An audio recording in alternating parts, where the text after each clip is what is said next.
Well, guys, I just returned back from the movies, and I'm just going to share my quick thoughts about It Chapter 2 and talk about whether it lived up to the hype following its predecessor, It 2017. And we all know by now that It broke box office records, and it literally broke the record for the highest grossing horror movie of all time. And I just want to share a brief history about my experience with the It miniseries and the It remake.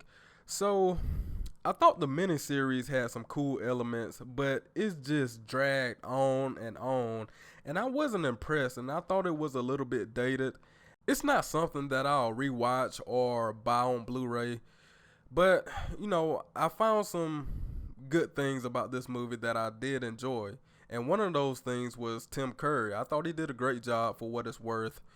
But one thing that really attracted me to this movie when I was little was the art cover design. I love that. I love the design of the clown, and I just love his clothes. And with It 2017, I just felt like they shied away from that basic clown clothes. I felt like they had a missed opportunity with that. But nonetheless, It 2017, I just felt like it was a rated R Goosebumps. That's exactly what it was. And I can rewatch this movie a little bit more than I can the miniseries, because the miniseries is just, like I said, it's outdated and it's just boring, to be honest. But It 2017 is more high paced and it's more intense in my opinion. But the miniseries and It Chapter 1 was long as hell. And of course, It Chapter 2 was probably even longer. And man, this movie felt like I was watching Avengers Endgame all over again. And the runtime for this movie was almost 3 hours. And I'm surprised I'm even up recording this for y'all. So let's start this review. It Chapter 2 picks up 27 years later, and the Losers Club are forced to go back to Derry in order to face Pennywise for round 2. And my initial thoughts about this movie: I thought the movie was great for the first hour, but after that, it was a complete snooze fest. And if you don't want to fall asleep in this movie, I suggest you get a Red Bull or a 5 Hour Energy.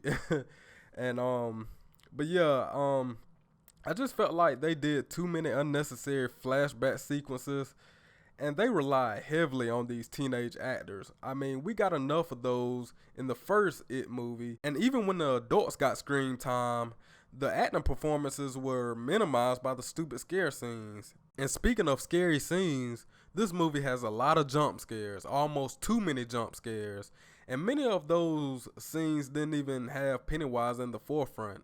So if you're going into this movie expecting Pennywise in every other scene, this is the wrong movie for you.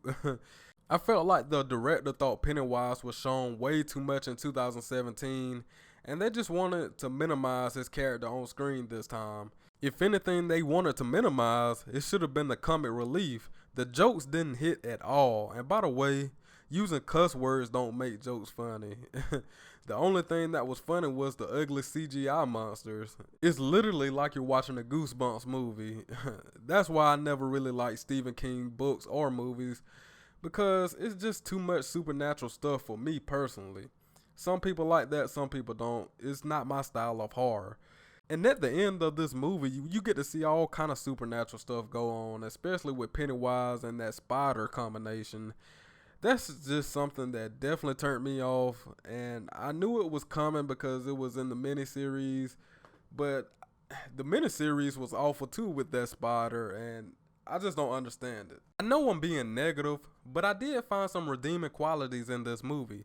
The first couple of on-screen appearances from Pennywise was great, especially that scene when he killed that girl under the bleachers. I mean, that was that was some great cinematography, and they kept him in the shadows, and I love that. Another scene I like, and it's probably my favorite scene in the whole movie, is when Beverly sees Pennywise and it's just his bare face. So we get to see a regular Pennywise, but Pennywise begins to talk and he begins to splatter paint all over his face, and then he cuts his face open, and it just looks so cool, man. I don't know why I love that. And to be honest, that might be my favorite scene throughout all three of these movies. And one more thing I want to talk about before I reach my conclusion. I thought that they did a great job with casting these actors because the teenagers that played in It 2017, they did a great job. And in this movie, the adults look identical to these teenagers. I mean, it's believable, and they did a great job with casting, and I salute them with that, with putting the effort in. And I really like when movies do that. So overall, I like the first hour of the movie, but after that, it becomes boring. And it's unfortunate because they couldn't find a balance between action and the back history of the movie. I will not be rewatching this movie ever again. It's just too long, and I'll be surprised if this movie generates half of the box office success that It Chapter 1 had.